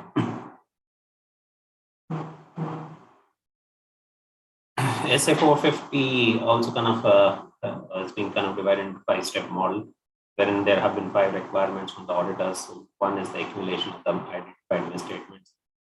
Accumulation goes in both sides, so where we have to identify the misstatements type, which is factual judgment projected, and then we have to accumulate, we have to kind of add up the misstatements under each of the heads. So it's not that we only have to kind of accumulate the identified misstatements, we have to kind of see the misstatements in 2 formats, individually as well as the accumulated. Once we are applying the misstatements over the overall materiality what we think.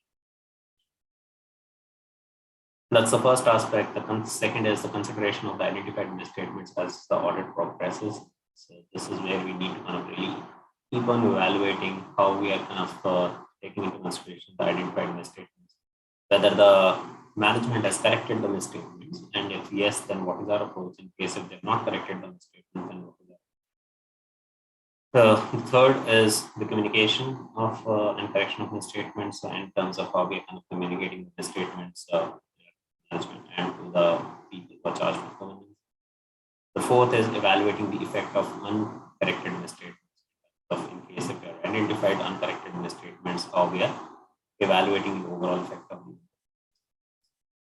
Last but not the least is the written representation and documentation, which I guess we have part of the previous discussion in terms of in which scenarios we take a written representation. This is a classic example where we take a written representation from the management that in case if there have been identified misstatements which are not willing to kind of correct, then they have got a reasoning and a rationale to kind of not correct, and those reasoning and rationale is not material and it is trivial on the overall financial statement. So this is where we cannot normally take the written representation. But having said that, I'll kind of give you a very quick glimpse in terms of each and every one, all these 5 requirements. Accumulation of misstatements. We talked about misstatements needs to kind of look individually, and then they have to be accumulated. So in case if you've got 3 misstatements, one misstatement is say for 1 lakh, the other misstatement is for 10 lakhs, and the other misstatement is for say 50 lakhs. One, we have to kind of see all three misstatements individually in case if they fall under different buckets or different types, and then we have to check it accordingly. The second thing is that we have to kind of add up all three of them to kind of see the overall impact on the material. That's the first aspect. The second is that there are misstatements which get carried forward from the previous year, prior period as well. These are normally the misstatements which are the uncorrected misstatements, because the corrected misstatements are the one where we've already taken the impact in terms of the financial statements when we are issuing the final opinion to the client. But in case if there are uncorrected misstatements first in the past, then those misstatements we normally keep it with us and we take them into consideration the next year. And this is something which we call it as a misstatements which has been carried forward from a prior period. I think in the paucity of time, I would not be able to kind of go too deep into the turnaround effect of the prior period of misstatements. It's a very interesting concept in terms of how we need to kind of take the impact of the prior period misstatements. So current year misstatements is fairly simple. You identify the misstatements, a direct impact in terms of how you're going to your materiality and the approach. The prior period misstatements are the one where we have to see that which all misstatements you can carry forward in the next year and which all carry forward you cannot carry forward the next year. So this is called a turnaround effect of the prior period. Just to kind of give you a very small reflection and a very interesting reflection about this carry forward from the prior period. If we talk about the factual and projected misstatements which are sitting in the previous year and have been uncorrected, those are the misstatements which can be carried forward in the next year. So they are very much eligible to be carried forward in the next year. The judgmental misstatements can only be carried forward in the next year, provided that the management's estimate was not correct in comparison to the estimates of the auditors. Just in a simpler format, the judgmental misstatement can only be carried forward in the next year, provided that our estimates were correct and the management estimates were incorrect. Again, reminding you of the same example, management said, we will create a provision for 100,000. We said that ideally it should be 150,000. So that 50,000 should only be carried forward, provided we have proven right that whatever we said for 150,000 was correct and 100,000 management kind of said was not correct. So in this case, it should be. But in case on the reverse side, once we kind of see the impact in the current year and we realize that 100,000 should have been the ideal provision, it should not be 150,000, then in that case, there will not be any carry forward from the previous year. Because practically, then by definition, it was not a misstatement. Whatever management said, it was correct. We have taken, we haven't got any impact worked out in the last year. Since it is being rectified, it's being kind of automatically, we have evaluated, it's not a misstatement. So that is the reason why we don't carry forward the current year. And this is how we kind of see the overall accumulated misstatements for the whole current period.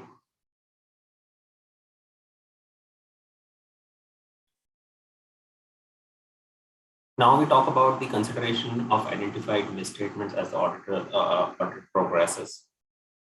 So again, over here, we determine the impact of the misstatements on the overall audit strategy and the audit plan.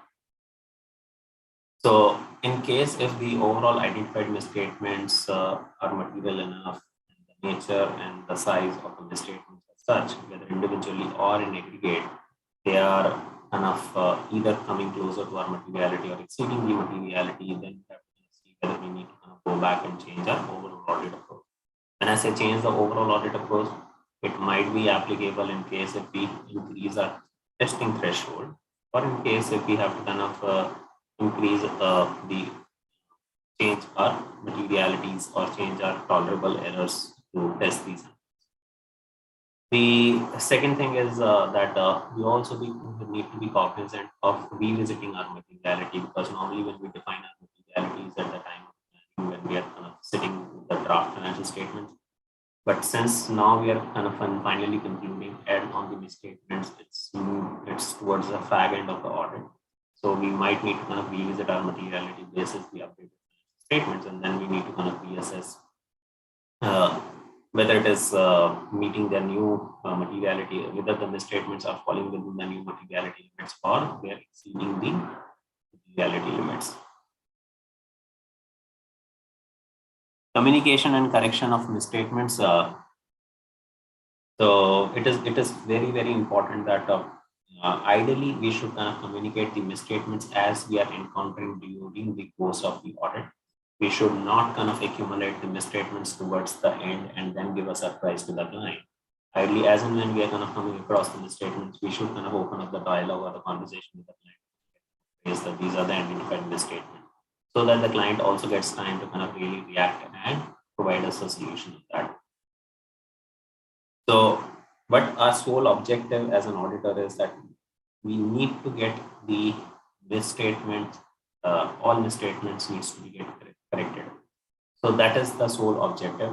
Again, it's a very interesting guidance which comes in the PCOB. PCOB says that whether the misstatement is being corrected or it is not being corrected, still we need to kind of communicate the misstatements to the management and the people who are in charge with governance.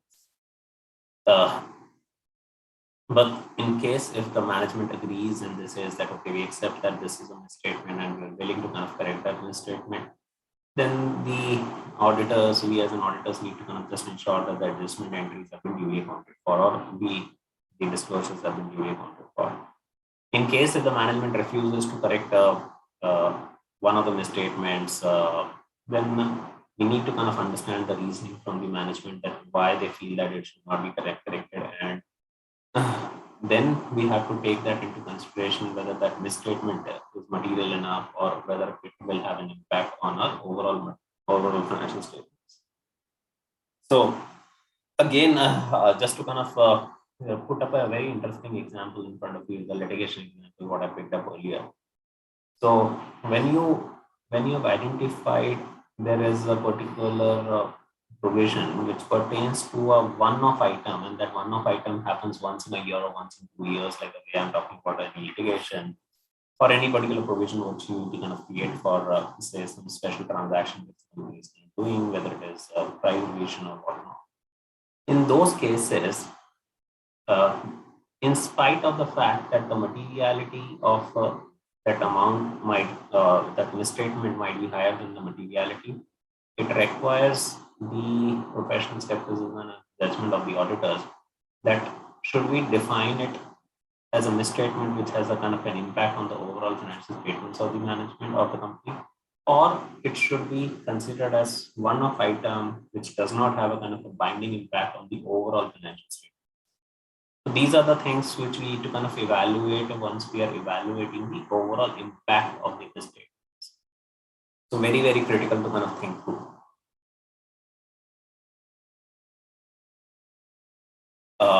This is just a kind of I took a kind of a flashback on the example, but evaluating the overall impact of the uncorrected misstatements. So 3 steps what are being recommended are, again, first one we have kind of talked about that we need to kind of revisit the materiality basis what we initially discussed and decided as part of the draft financial statement.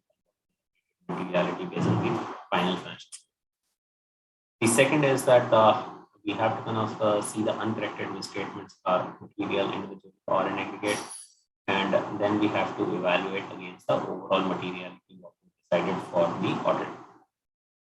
Over here, we need to kind of do it both on a gross and a net basis. So there is a dual approach what we follow when we're evaluating the uncorrected misstatements as part of our opinions. Gross basis means when we are taking the misstatements individually or in accumulation for the current period.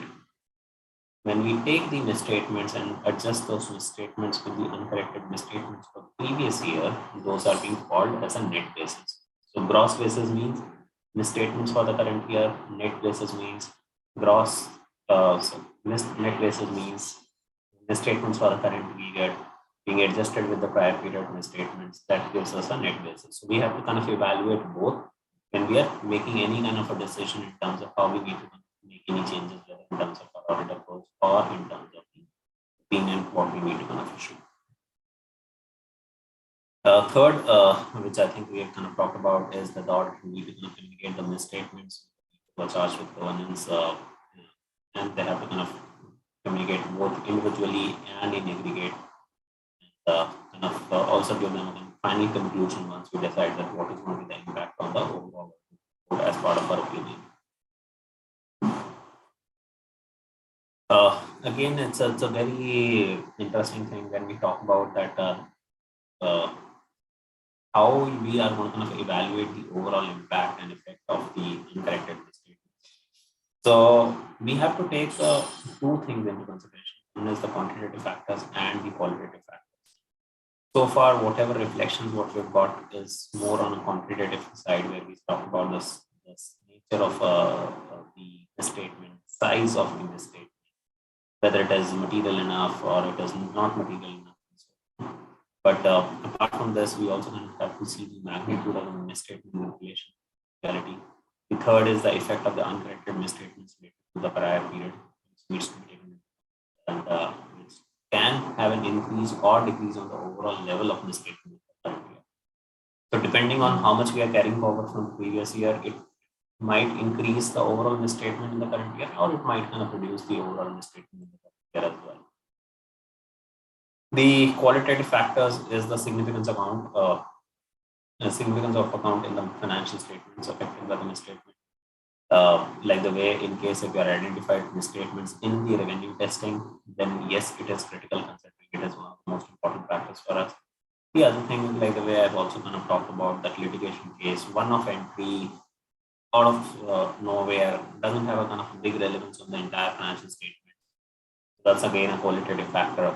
What is the motivation of the management that particular misstatement? Case if we have seen a statement on a particular account line, and that account line is directly linked to the management profits, then yes, it has got an impact. The third but not the least, where the materiality limits doesn't apply, is the statutory or the regulatory environment in which we kind of operate. In case if there is something which we identify as a misstatement has got a direct statutory or a regulatory repercussion or implication on the company, then the materiality doesn't come into play. I think one of the important aspects which both Sanjeev ji and Dr. Amarjit Chopra covered is about identifying the misstatements which are happening due to the deficiency in the internal control system. And in case if there is a big control failure and we have identified misstatement because of the control failure, or there has been a big control deficiency, then there is a likelihood that we kind of issue a opinion which is not in favor of the organization. As part of the fourth step, we talked about the written representation and documentation. The auditor shall request a written representation from the management, and in case if it is appropriate, for the people who are charged with governance as well. The objective behind the written representation is to get a view from the management that they believe that the effects of the uncorrected misstatements are material, individually, and aggregate, and do not have a kind of binding impact on the financial statement. So I think this is where we kind of talked about in the previous session as well, and it is one of the most important aspects, specifically for the uncorrected misstatements. As part of our documentation, we need to kind of make sure that there is once we kind of identify our materiality limits, we kind of identify the overall materiality / planning materiality. Then we can say that okay, this is our tolerable error / planning material, or kind of a testing threshold. The last but not the least is the trivial, where we say that any item which is that below trivial will not be considered for testing, will not be considered as any kind of a misstatement. So we need to be very clear in terms of what is the trivial limit, and anything which is below trivial should be not be considered as a misstatement. We need to kind of accumulate all misstatements. So I think one of the most important things which we need to take into consideration is when we are auditing misstatements is the completeness and accuracy of misstatements. We need to make sure that whatever misstatements we have captured as part of the audit are complete, which means that we have not missed out on a particular misstatement. And the second is the accuracy, that whatever misstatements we have captured are accurate. It should not happen that a misstatement or whatever we are kind of communicating with the client or management is not representing the facts and it's not being backed up adequately. So we need to be make sure that it is accurate what we are kind of representing. And then finally, how we have kind of concluded on the misstatements, whether they are material, individually aggregate, how we kind of taking opinion on our financial statements. I think some of the key consideration is the effect of accumulative misstatements, which we kind of talked about in case if they are uncorrected misstatements, undetected misstatements which are not material, then it is purely an auditor's call in terms of how they want to kind of, take that into consideration. But normally we accumulate and we kind of carry forward to the next year. In case if they are material, then yes, depending on the type of misstatement, qualitative, quantitative factors or materiality limits and the overall professional skeptics, we then apply our judgment whether we need to kind of make any adjustment to our opinion or we need to kind of look at that particular misstatement as a carry forward. Aggregation of misstatements, this is something which we have kind of already covered in terms of how we need to kind of make sure that we are aggregating all the misstatements. One of the important things is that in case if you have identified some misstatements in a particular account and there is a very high likelihood that the other accounts might also see the similar or other misstatements. But that purely depends on the history of the client of the organization. In case there is a terrific history of finding multiple misstatements, then there is a high likelihood of a greater risk. In these cases, normally what we do is that we reduce our testing threshold. Suppose if in case if you are operating at tolerable error or testing threshold of 75% against the planning materiality, we reduce it from 75% to 50%, which means it increases the scoping or the overall sampling which we need to kind of do or the overall substantive testing what we need to do. So that kind of increases the overall audit procedures and in a way kind of increases the overall audit time to kind of complete the audit, which has a kind of a direct impact on the overall client fees and other stuff. Material misstatements lower than the materiality, a very interesting scenario in case if there is a misstatement which is lower than our overall materiality. In that case, what should we do? I think this is a very simple depending in terms of what kind of misstatement we have identified. Again, majorly compliance driven, regulatory driven. In case if there is any direct impact on our ratios, any significant impact on a particular segment, I think those are the things which we need to into the mistake. So with this, I have kind of touched upon brief aspects from SA 450, where an accumulation of identified misstatement, consideration of identified misstatements as we kind of progress with audit, communication, correction of misstatements, evaluating the effect of written representation, documentation. But I think one of the most important aspects what we all need to take into consideration is that we should not see misstatement as an audit adjustment. Misstatement in itself is an audit program, which we need to run it as an audit program, which has multiple steps, right from identification, type of misstatements, materiality adjustments. There is a concept which is called uncorrected misstatement threshold, where we say in case of the uncorrected misstatement threshold is higher than your planning materiality, then you have to kind of reassess your auditing program and so on.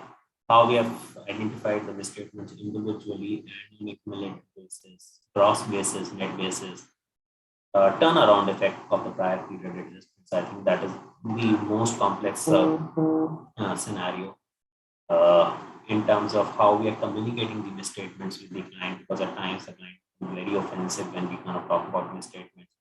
So it needs to kind of we need to make sure that whenever we are talking to the client, we are absolutely prepared in terms of the completeness and accuracy of the statement. And we should have a very fact-based and data-driven conversation rather than a kind of arbitrary conversation. And last but not the least is how we are kind of communicating with the people who are charged with governance and taking the written representation of the client in terms of making ourselves comfortable on our final positioning, what we have taken in relation. So with this, and I know that we are almost on time, I would like to kind of bring my thoughts to rest and would invite questions in case if they are for either of us, for me or for Kumar or SMG.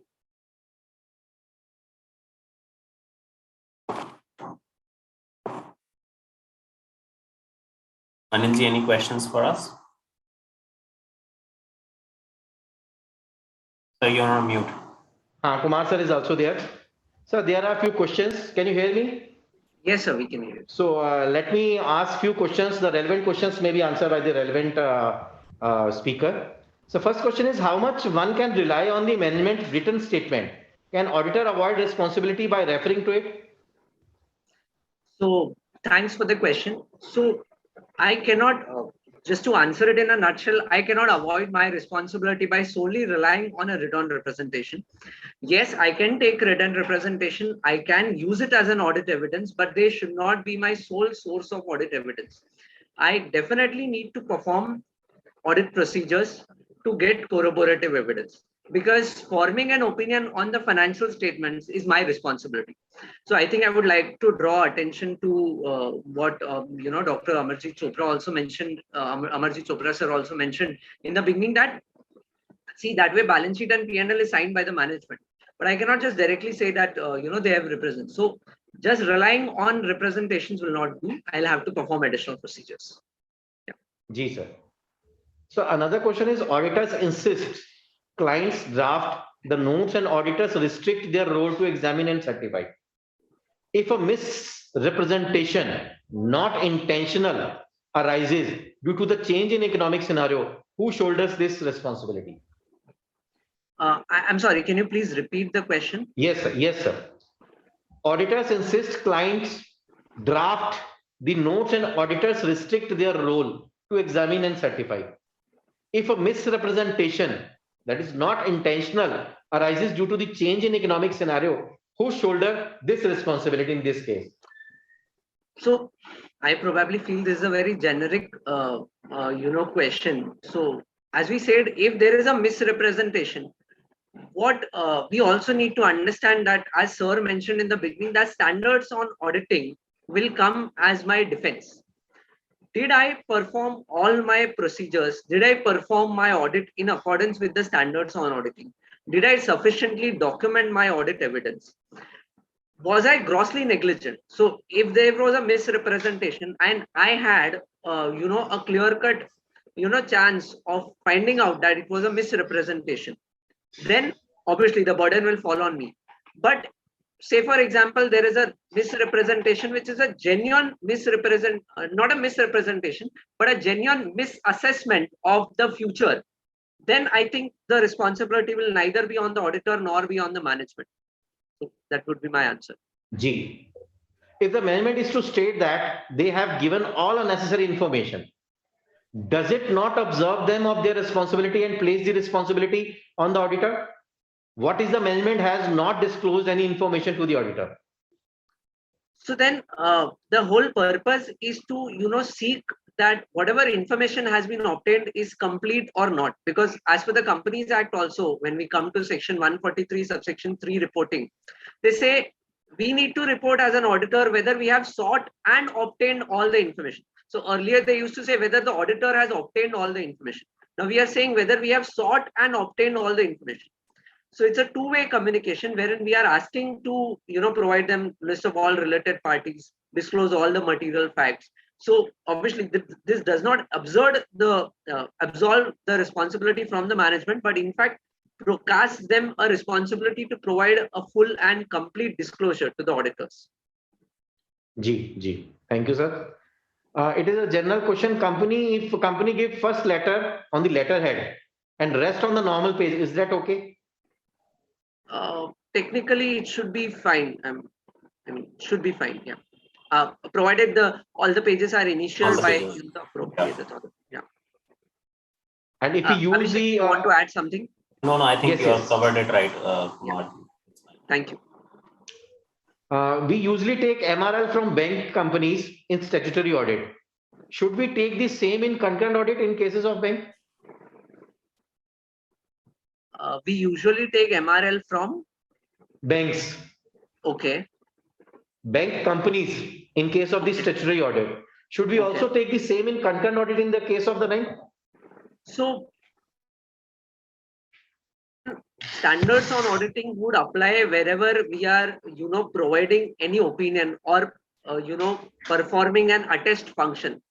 So we need to evaluate this in that light and, probably address this. So in case of concurrent audit, if we are opining on something or, we are issuing a return report, then yes, obviously return representations are necessary. For that matter, even if we are certifying, even if we are issuing a certificate, as sir mentioned in the beginning, regarding company's annual turnover or whatever, in that case also return representation can be used as an audit evidence. So yes. Abhishek sir, you would like to add something in this? Because member is asking if MRL is compulsory or taking while the statutory audit. Is it necessary to take the same during the concurrent audit also? I think Kumar Raisinghani ji has covered everything. So practically, in case if it is an opinion-based scenario, or in case it is based on any certification from our side, then it is recommended that we should kind of take a management representation. I think one of the things which we need to be very cognizant, and I think I want to kind of remind everyone of Dr. Amarjit sir's point, that written representation is something which we consider it as an audit evidence, but it should not be considered as the audit evidence as well. Or a lot of times we say that, like the way he said, that our objective should not be to kind of make the life easier of the client. Our objective should be kind of to make sure that we are kind of doing the right compliances.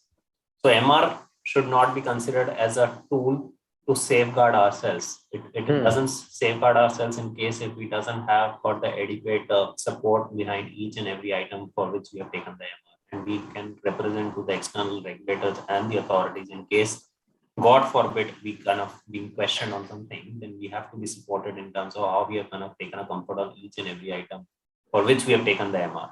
So that should be the approach. MR is just an additional facilitation from the management.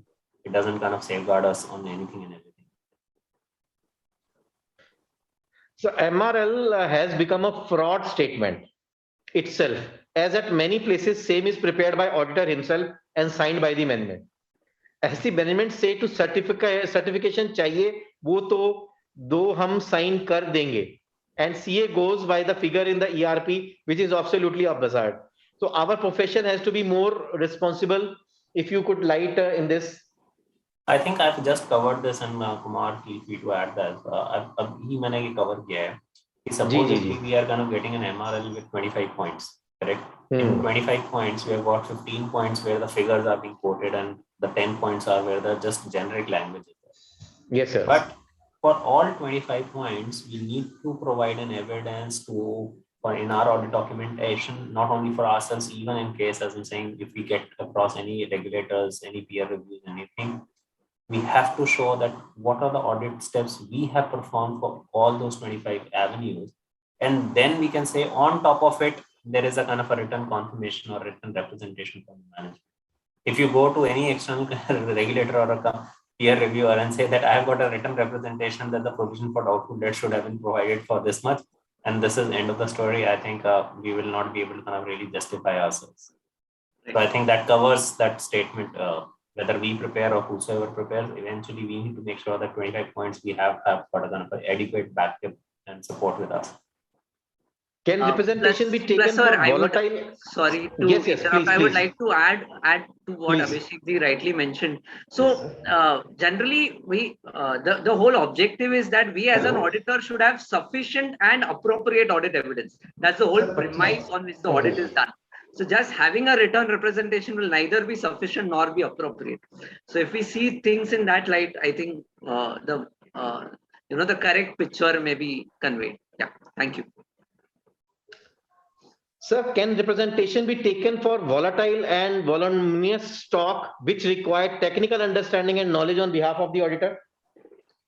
Definitely, yes. So we may put those facts that, some valuations are subject to estimates. So yes, they can be taken. But again, this should not be my sole source of evidence. It does not absolve me of my responsibility that just I took the representation for volatile stock or WIP, then I am absolved. No, I still need to understand. So there are standards on auditing which we'll have to go through for using the work of management's expert, using the work of auditors expert. So those standards would equally apply there.